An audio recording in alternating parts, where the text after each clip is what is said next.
एका घातला दुसरं नाही मिळालं का? त्याची एक गोष्ट सांगतो. परवा पुणे बंगलोर महामार्गावर एका दुचाकीवरनं नवरा बायको आणि त्यांचा लहान मुलगा चालला होता. पावसाळ्याचे दिवस होते. दुचाकीनं वेग घेतला होता. हायवेवर दुचाकीचा वेग वाढत चालला होता.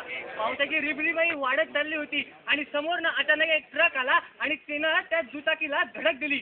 नवरा त्या ट्रकच्या चाकाखाली गेला. बायको रस्त्याच्या कडेला जाऊन पडली. पोरगा लांब जाऊन कुठतरी धडपडला.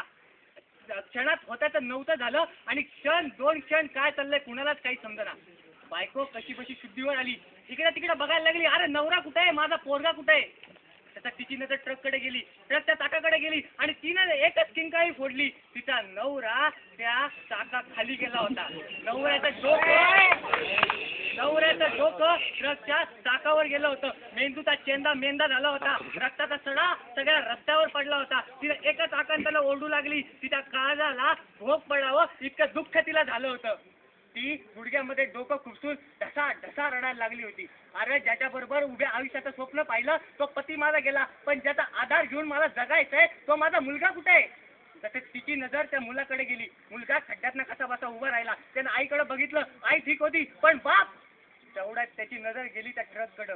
ट्रकच्या टायरच्या दिशेने गेली आणि रक्तबंबाळ झालेला, रक्तात सांडलेला आपला बाप त्यानं बघितला आणि एकच आई असा आकांत केला आणि ते पोरग त्या माऊलीच्या कुशीत जाऊन ढसा रडायला लागलं.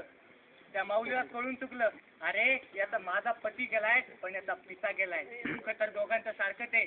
ती माऊली म्हणाली, अरे बाळा, तुझं आणि माझं दुःख दोघांचं तर सारखंच आहे, पण या दुःखाच्या क्षणी जर तुम्हाला एकदा आई म्हणून हाक मारलं तर मला वाटेल मला माझ्या जगण्याचा आधार मिळालाय. तसं तिनं त्या पोराचे खांदे धरले, गदा हलवले, म्हणाली, बाळा बाळा बाळा, मला फक्त एकदा आई म्हणून हाका मार, मला वाटेल मला माझा जगण्याचा आधार मिळालाय. पण पोरग काहीच बोलना. किलकिल्या डोळ्यांनी पोरग नुसतं आईकडे बघत राहिलं. कंठात न शब्द फुटत नव्हते. आई शब्द बाहेर येत नव्हता. त्या आईला कळून चुकलं. बापाचा मृत्यू उघड्या डोळ्यानं पाहिला आणि पोराची वाटच गेली. पोरग मुका झालं. त्या माऊलीला वाटलं आपलं पोरग आज नाही उद्या बोलल, उद्या नाही परवा बोलल, परवा नाही तेरवा बोलल. महिन्यांनी, 2 महिन्यांनी, 4 महिन्यांनी, 6 महिन्यांनी, वर्ष, 1.5 वर्ष, 2 वर्ष, 2.5 वर्ष होऊन गेली. पोरग मुकच राहिलं, काहीच बोलना. 1 वर्ष एका दिवशी ती माऊली आपल्या पोराला घेऊन शाळेच्या स्नेहसंमेलनाला गेली. रंगमंचाच्या समोर ठेवलेल्या खुर्च्यांवर स्थानापन्न झाली. रंगमंचावर कार्यक्रम सुरू झाले. गाणी झाली, नाटकं झाली, कार्यक्रम झाले. पोरग किलकिल्या डोळ्यांनी सगळं पाहत होतं. इतक्यात रंगमंचावर एका छावणीचं दृश्य दाखवण्यात आलं. पोरानं तन दिशीन खुर्चीवरनं उडी मारली. काय होतंय ते पाहू लागलं. छावणीचा पडदा उघडला. समोर होता आमचा तानाजी, हातामध्ये तलवार घेतलेला. मागं मावळे होते. हर हर महादेवचा गजर अख्ख्या आसमानात दुमदुमत होता.